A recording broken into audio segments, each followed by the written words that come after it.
The music industry in 2025 is a highly developed and competitive frontier artists innovate upon every day. New artists write their first song and new bands form all the time. More and more music is published on Spotify, Apple Music, SoundCloud, Deezer, Bandcamp, you name it. Social media is flooded with endless promo for musicians the world over. It often feels like we're lost in a sea of music we'll never hear. I wondered if my next music obsession is still out there waiting to be discovered. Until about a year and a half ago. Unless you live near Flint, Michigan, or you got this ad in your Instagram feed in early 2024, I'm willing to bet you've never heard of the band Heat Above.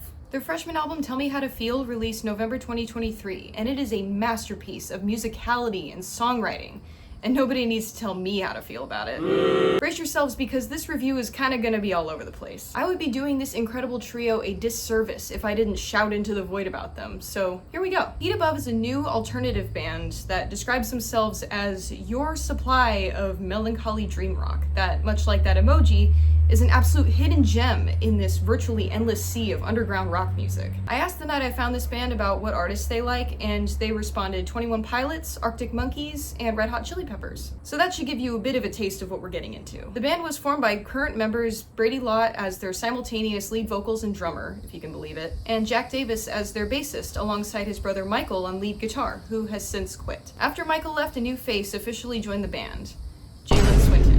And he's a powerhouse of a drummer. These guys really make it worth your time with their live performances too. I've never had the chance to travel and see them, and they've never had the opportunity to do a real tour yet. And the last time they played remotely close to me, the drive was 3 hours away on a work night, and I never would have made it in time. But from the videos and recordings I've seen, these guys are in it to win it. This is exactly what you need on stage as a new band. You need excitement and engagement. I would say from what I've seen, they have their performance structured down to amass a great following with visuals and humor and audience participation. But hang on, what's their music like?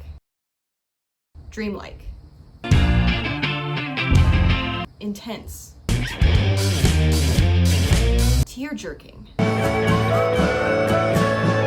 Soaring. I really want y'all to hear this band, so enough waiting. Grab your headphones, let's get into this album.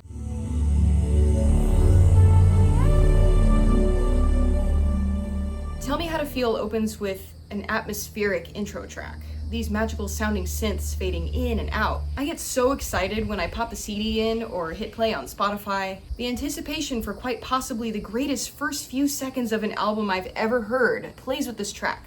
It fades out. And then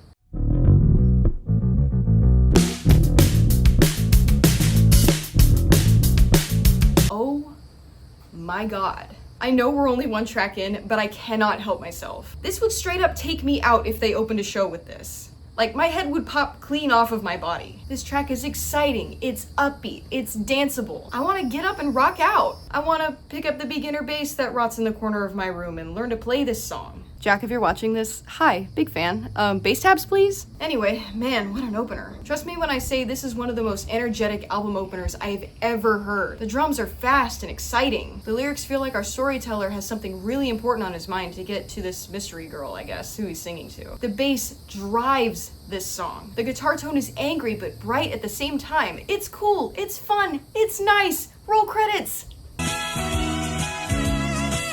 Another thing I want to quickly mention before we advance any further is how well this album is arranged, how purposeful each track is in each spot, and how excellent it flows between themes and motifs and sounds. It's impeccable intention for a first album, and especially when many artists don't care to arrange their songs or write them with a track number in mind.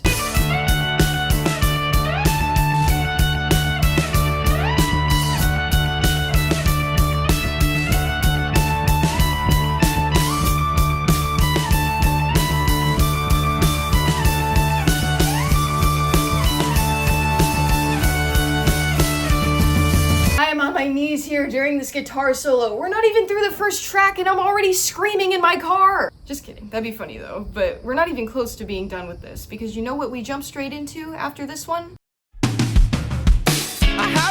Similar to the previous track, this one's sort of a continuation of Cool, Fun, and Nice lyric-wise and musically, except a little more erratic this time. The song really is the first time we get to hear just how descriptive the lyric style is. Brady uses a lot of unique rhymes, except for this combo. You're getting cynical. but we'll get into that later. There's Michael's guitar again! The tone is just so delicious. Also, I find this one hard to sing, so Brady, props to you for nailing all these notes. Also, I hate you for making this one so hard to sing. I sound like a honking goose when I'm in the car singing this. No, there's not gonna be a cutaway for that. Anyway. There's a smooth transition to their second biggest hit to date with a whopping 250 total listens on Spotify between its single and album releases. The chorus is pretty catchy, so it makes sense in that regard why it's so popular amongst their fans and local radio listeners. The lyricism on this track is just masterful. We get my favorite lyric on the entire album here. You say it's too terrible to say, so let's ride this wave and the other ones crash away. I truly love how this one drives, especially with the hi-hat at the beginning setting the speed.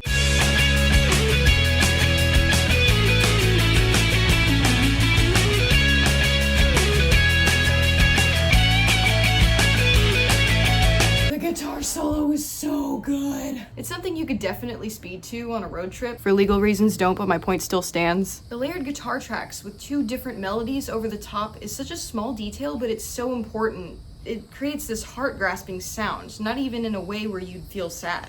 It just grabs your heart and sings to you. What a great start to this album. These first three songs really set the starting tone and keep a theme. Solid trio. Now, let's get into something a little bit different.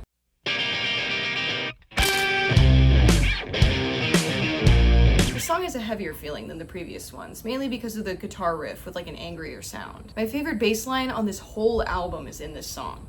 Go ahead and strip me of my quality. It's best believe that nothing here is free. You got your TV screen, leave me be. It's a little funky with some syncopation in there. The bass walk down with the bass drum? Hello? My only gripe with this track is the repetitiveness of the chorus, but Brady's just gotta let you know that when he's feeling it in his bones, he's losing all control. Thank you, I'll be right. Fun fact, a video exists of Michael showing you how to play the main riff. 4F. You're gonna have to go to their Instagram for that one, @HeatAboveBand. I really enjoy singing this one, and mostly because it's in my vocal range, which is kind of hard for me to pinpoint usually. If you want to hear something crazy though, go check out the version that they did with John Paul Wallace. He took this song up a notch with his killer vocals. He adds spice to the crunch, and I love it. Anyway, moving right along, we go to...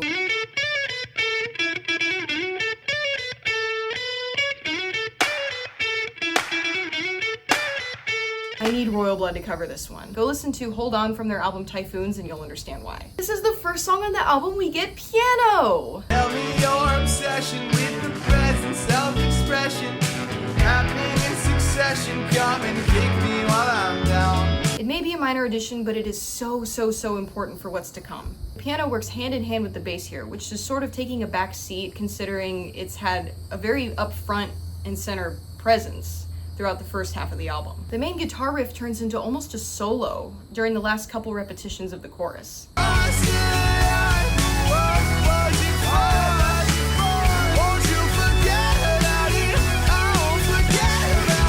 It just sits off to the side to let you soak in those lyrics. When the song ends, we get this. A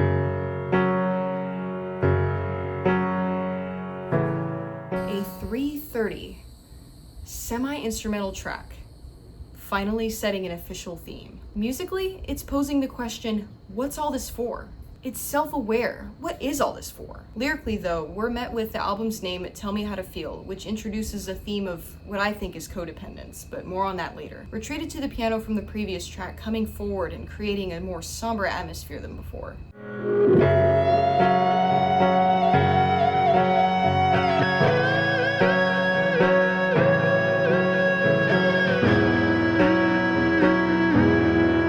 Feel my soul lift high in my body when that guitar solo starts. I can't be the only one thinking that Michael channeled like an old guitar legend when he put this solo together. They keep layering tracks, first the piano, then the guitar, then the lyrics, then the drums. It's building to a type of release, you can tell. Here's the most important part of the entire song though, this melody.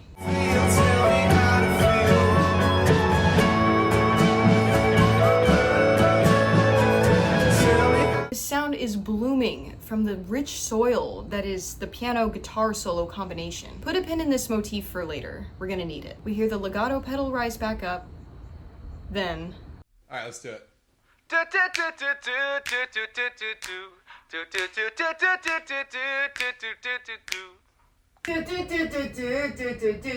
The song that made me fall in love with this band. I do not care, Brady, if y'all think that this song isn't your best. If I may present my case. The constant staccato guitar riff along with these gorgeous verses, the bumping bass line, the dramatic drums. The chord progression has made me cry. I've sped down to wooded roads to this song just to feel something. The guitar tone is used perfectly for rhythm during the chorus. I can practically hear the audience participation, and this isn't even a live performance. If this band played the Factory in Dallas, hell, even the studio at the Factory, this main motif would absolutely fill the room. I can't believe even with this banger sitting at 300,000 listens on Spotify, that more radio stations haven't picked it up. I am firm on this sentiment. This song holds my other favorite lyric on the album. Just because it's dark doesn't mean it's getting late. I could pick it apart, but the gist is that just because things are getting hard to cope with and life hurts doesn't mean that you can't get back up and continue. Also, holy crap, a callback to the previous track! Tell me how to feel, tell me how to feel. And that's not even the best part of this album! I don't want this song to end, but no, we need to move on to...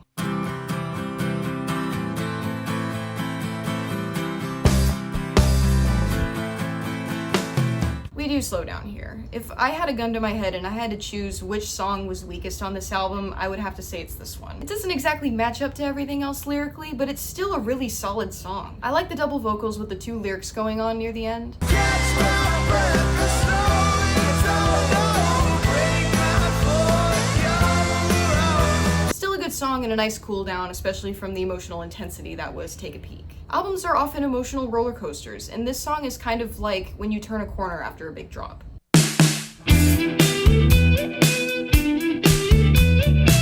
Ooh, okay, this one. Back to basics with Jack again.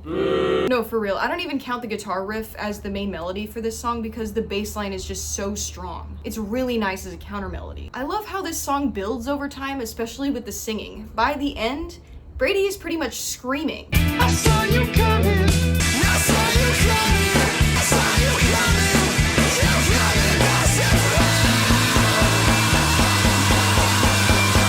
I tell you though, this song is an unsung hero of this album. It's got some heavier lyrics hinting at a relationship that looks great from the outside, but as soon as things get hard, the other person dips. Because God forbid you stay with someone for their entire self and not just the fun parts, right? The bridge is one of the best verses on this entire album. Not only does it up the musical intensity and have one of the coolest bass licks so far, but it really shows how much this relationship has taken a toll on this storyteller. It's really draining being with somebody that just uses you for a good time. Real talk, real quick, try to talk it out when things get hard. Don't just dip on people. Okay, real talk over. Awful segue, but you know what else I've noticed about this album? The sheer amount of 21 Pilots parallels? Intentional or not, there are a lot. You're getting cynical, it might be clinical. I might be cynical towards you, I might be clinical, don't you tell. What would you live or die for? Who would you live for, who would you die for, and fall away? I don't wanna fall away. Don't trust, don't take, don't fake me out. Fake you out. Moving on, we get to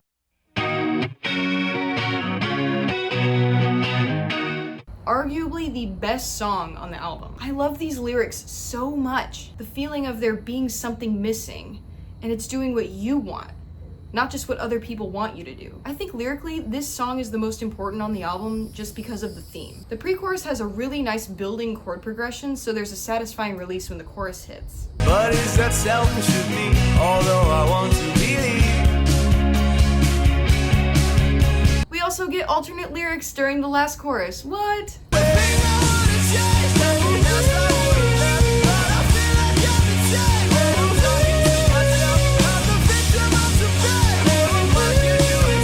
I also feel like this musically ties back into Take a Peek with this bridge's melody.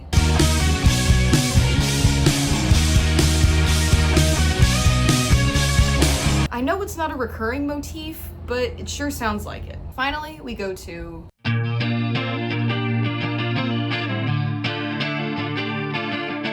At last, we have reached the final track on this album. And when I say this song is important, it's important. So listen up and listen tight. Brady himself has said, This song is called Springsteen, and I hope it means as much to you as it means to me. which makes it all the more important. This song ties this album together with a big golden bow. These lyrics are, again, just masterful poetry. Eyes wide open for the first time. I've been asleep since the first time. Blank page staring back in my eyes, telling me something I don't even know. It's about the creative process. As an artist, it's overwhelming. It's the pressure of feeling like you need to write the most perfect thing on paper, or in my case, painting. What truly gets me every time I listen to this song, though, is the bridge. Come around singing and watch me fall. You know I ripped a page on that turn. I'll be the first to tell you I'm okay, and I'll repeat the cycle every day. Oh my god.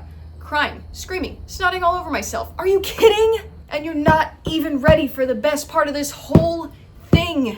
You know the pin that we put in the title track earlier? Tell me how to feel.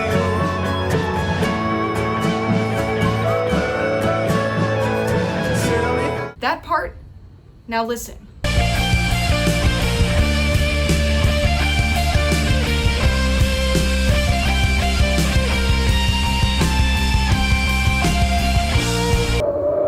You are not serious!